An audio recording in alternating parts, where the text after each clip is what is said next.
warahmatullahi wabarakatuh. Halo pemirsa, bagaimana kabar Anda? Bertemu kembali bersama saya Anissa Karisma. Kami akan menghadirkan informasi seputar Kabupaten Kota Waringin Timur yang telah kami rangkum dalam Jurnal Kotim. Berikut liputan selengkapnya.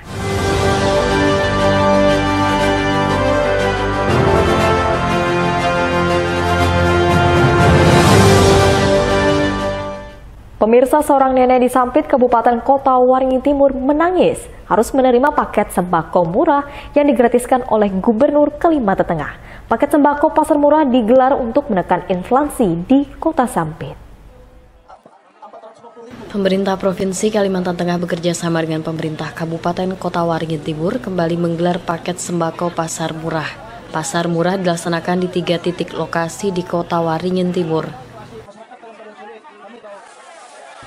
Terdapat sebanyak 2.500 paket sembako yang seharusnya ditebus warga dengan harga Rp50.000, di mana pemerintah Provinsi Kalimantan Tengah telah mensubsidi sebesar Rp100.000. Namun Gubernur Sugianto Sabran langsung memborong paket sembako tersebut menggunakan dana pribadi, sehingga warga tidak perlu mengeluarkan uang sepeser pun. Mengetahui sembako tersebut gratis, seorang nenek langsung menangis haru. Ia mengatakan sangat bersyukur lantaran dalam keadaan kesulitan ekonomi. Mudahan panjang umur yang kasih nenek. Mudahan sehat walafiat sekeluargaan. Tentu terharu. Kenapa Bu? Terharu ya Bu? Kesukaan tuh Bang. Kayak aku dua anakku yang anak yatim. Lagi keberadaan sudah. Paket sembako gratis tersebut terdiri dari 5 kg beras, 2 kg gula, 2 bungkus minyak goreng, serta 1 kaleng susu. Selain itu juga terdapat bahan pangan murah lainnya seperti telur, bawang merah dan putih, cabai, serta gas LPG 3 kg. Paket sembako pasar murah digelar untuk menekan inflasi di Kalimantan Tengah, khususnya di Kota Sampit. Masud Badarudin, Hayat TV. Dari 26 desa atau kelurahan di wilayah utara Kabupaten Kota Waringin Timur, tersisa 1 desa yang hingga saat ini masih terendam banjir. Desa tersebut pemirsa adalah Desa Hanjalipan, Kecamatan Kota Besi, dengan ketinggian banjir antara 20 hingga 80 cm.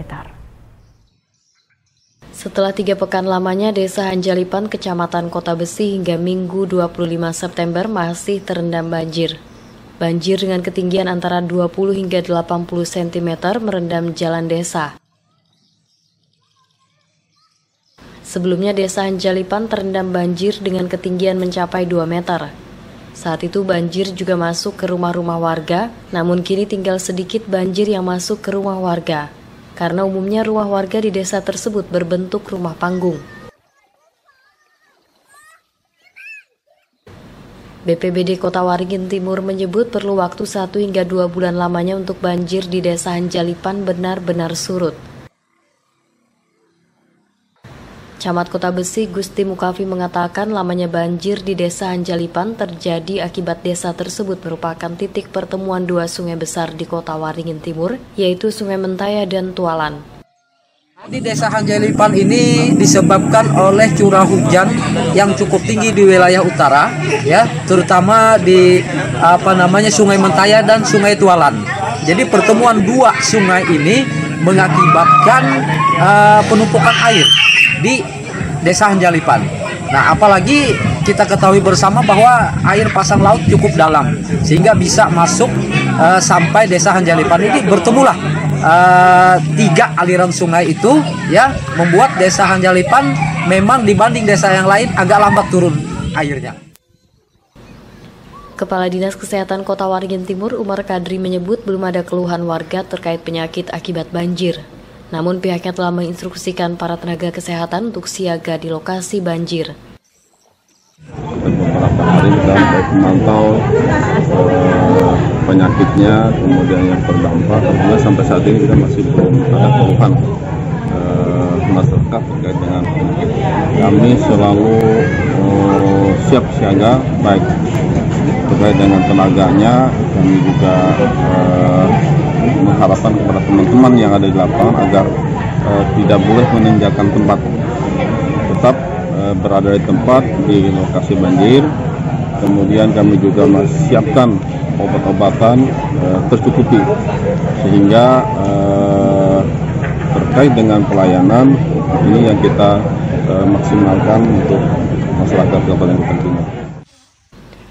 Sebelumnya banjir akibat curah hujan tinggi melanda 26 desa dan kelurahan di 4 kecamatan di Kota Waringin Timur. Namun kini banjir di 25 desa telah surut dan hanya menyisakan desa Hanjalipan yang masih dilanda banjir. Masud Badarudin, Hayat TV. Pemirsa, tahukah Anda Persatuan Panahan Indonesia atau Perpani Kabupaten Kota Waringin Timur jaringan calon-calon atlet baru dari kalangan pelajar.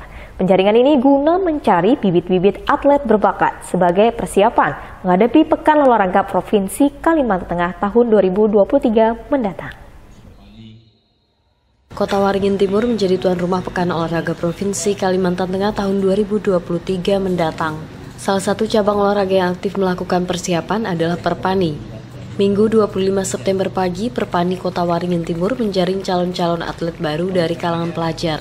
Penjaringan diikuti sekitar 170 pelajar dari sejumlah SMA sederajat di Kota Sampit. Ketua Perpani Kota Waringin Timur, Dadang Samsu, mengatakan penjaringan calon atlet sebagai sarana regenerasi atlet panahan guna mengembalikan kejayaan olahraga di bumi Habaring Hurung. Hal ini juga sebagai upaya agar cabang olahraga panahan dapat menyumbang banyak emas untuk menjadikan Kota Waringin Timur juara umum pada Porprov mendatang.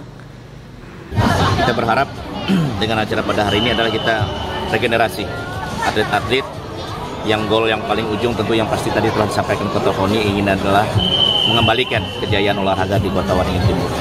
Adapun target jangka pendek kita pastinya 2023 Porprov, kita berharap bahwa Perpani Kotim menjadi bagian besar untuk menyumbangkan emas yang cukup besar dengan harapan Sampit menjadi juara umum di laga bergengsi tingkat provinsi dimaksud.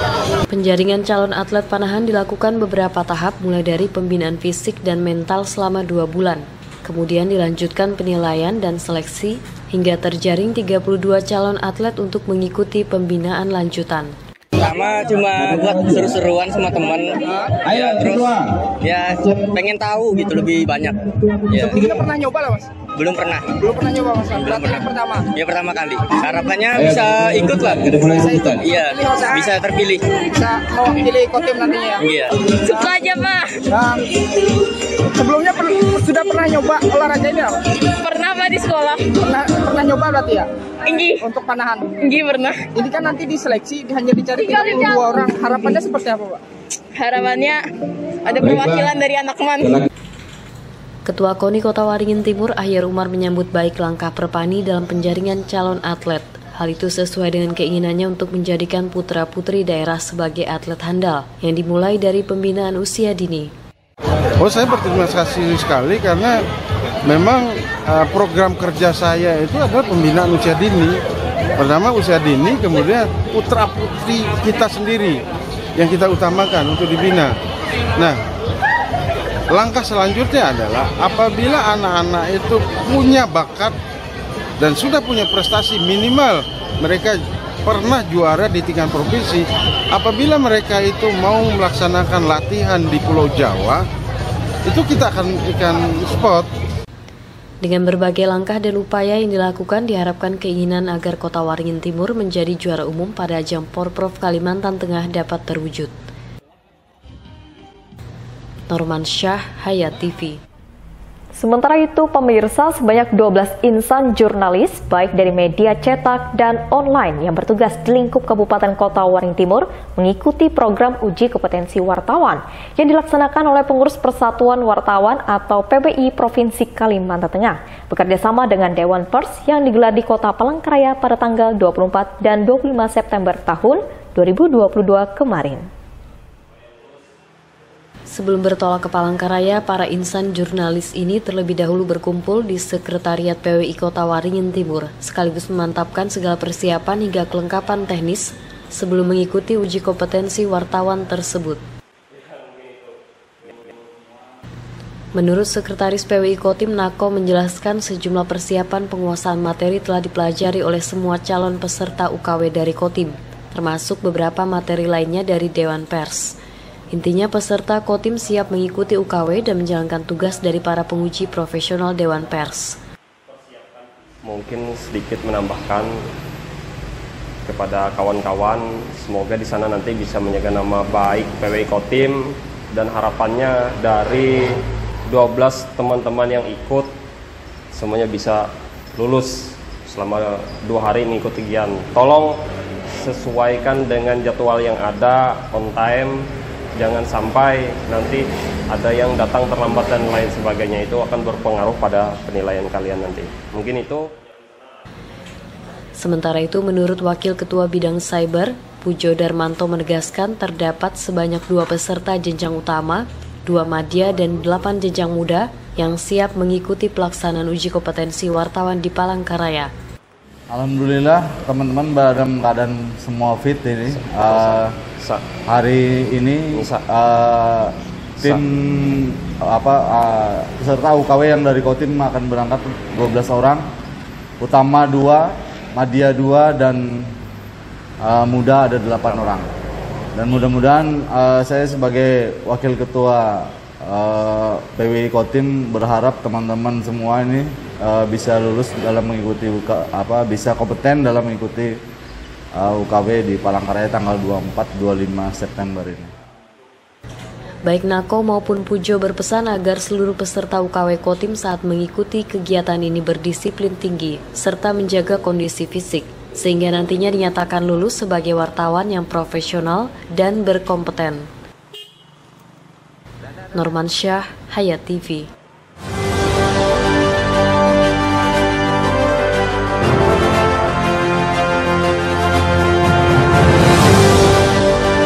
Dulu TV di rumah Inyong cuma jadi pajangan. Lah kepriben punya TV gambar nggak bisa ditonton. Beruat sampai ganti TV, ganti kabel, ganti antena, pindah tempat. Tetap baik, beruat. Maring sekarang, sejak Inyong pakai TV digital, di rumah Inyong jadi rame terus. Gambar TV nggak semutan, suara jernih, celing. Pasangnya gampang, nggak pakai ribet. Ayo pakai TV digital aja, kelalen. Pasti celing.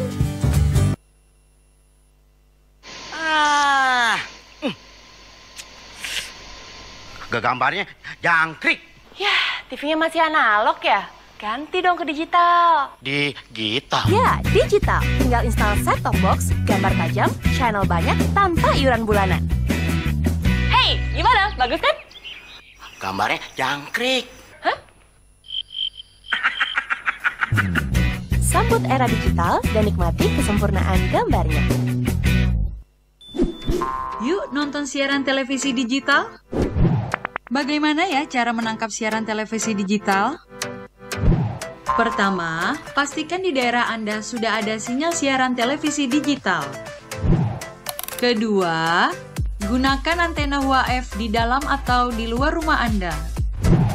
Ketiga, pastikan televisi Anda sudah dilengkapi penerima siaran digital DVB T2. DVB T2 merupakan jenis sinyal yang digunakan Indonesia dalam penyiaran televisi digital. Keempat, pilih autoscan, lalu pindai televisi Anda. Bagaimana jika televisi Anda masih analog? Pasangkan set-top box, televisi Anda otomatis menangkap siaran digital. Bersih gambarnya, jernih suaranya, canggih teknologinya.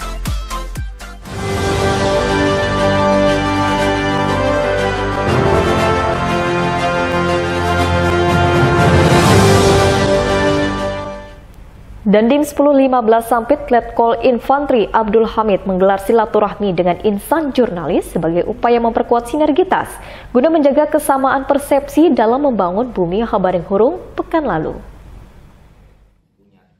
Dalam sambutan Dandim 1015 Sampit Letkol Infantri Abdul Hamid mengatakan, insan pers adalah salah satu sarana yang dapat memberikan edukasi positif kepada masyarakat luas.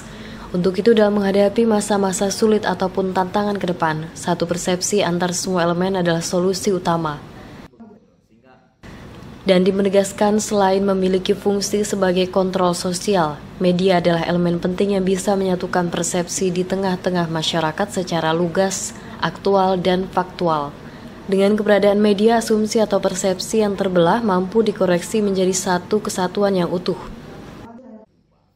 Letkol Infantri Abdul Hamid juga memberikan apresiasi kepada insan pers yang selama ini dinilai telah memberikan kontribusi yang sangat besar terhadap setiap kegiatan Kodim maupun Pemkab Kota Waringin Timur. Melalui pemberitaan yang disampaikan cukup membantu pihaknya dalam mengontrol dan menjadi refleksi internal, sekaligus sebagai data untuk evaluasi perbaikan ke depan, baik menyangkut isu skala nasional maupun lingkup daerah. Norman Syah, Hayat TV. Pemirsa, beragam pertandingan terus digelar jajaran Dewan Pimpinan Cabang atau DPC Partai Demokrat Kabupaten Kota Waringin Timur yang mana dalam rangka perayaan Hari Ulang Tahun Partai Demokrat ke-21 secara nasional. Salah satunya adalah Lomba Domino yang diikuti dengan penuh antusias oleh warga Sampit dan sekitarnya hingga jumlah peserta mencapai 140 orang pada Jumat malam tanggal 23 September tahun 2022. Lomba domino ini dipusatkan di Gedung Sekretariat DPC Partai Demokrat Kota Waringin Timur, Jalan Jenderal Sudirman, kilometer 1 Sampit. Lomba ini berlangsung sejak Jumat malam tadi hingga direncanakan digelar final pada Sabtu malam. Berdasarkan data dari panitia pelaksana terdapat sebanyak 140 peserta untuk kemudian dibagi dalam 8 grup, sedangkan satu grup terdiri dari 32 peserta. Apabila di babak pertama kalah, peserta dapat mendaftarkan diri lagi namun disesuaikan dengan jumlah slot yang ada. Menurut Ketua DPC Partai Demokrat Kota Waringin Timur, John Chrisley, malam ini kembali digelar Lomba Domino di mana antusias warga sangat tinggi, yakni sebanyak 140 peserta. Sedangkan acara puncak melalui pembagian hadiah akan digelar pada Minggu malam mendatang. Ini hari ini kan kita buka lagi malam ini turnamen domino ya, yang kita selenggarakan juga di sini lokasinya. Jadi antusias daripada domino ini lebih tinggi ya daripada catur tadi juga poli, karena pemainnya juga banyak tadi 140 orang semua yang daftar dan hari ini mereka bermain dan insya Allah finalnya itu hari Minggu ya, hari Minggu sore final daripada domino ini. Dan kami juga mengucapkan terima kasih kepada peserta yang juga ikut serta memeriahkan Hari Ulang Tahun Partai Demokrat yang ke-21. Insya Allah pada hari Minggu ini sudah selesai. Terpenting pula melalui seluruh rangkaian dari kegiatan yang digelar adalah sebagai sarana mempererat tali silaturahmi sesama pengurus bersama kader dan juga masyarakat Kota Waringin Timur pada umumnya. Norman Syah, Hayat TV. Demikian pemirsa liputan Jurnal Kotim yang telah kami sampaikan berita tadi sekaligus menutup perjumpaan kita pada hari ini. Saya Anissa Karisma mau undur diri dari hadapan Anda dan mewakili seluruh jajaran yang bertugas. Akhir kata, wassalamualaikum warahmatullahi wabarakatuh dan sampai jumpa.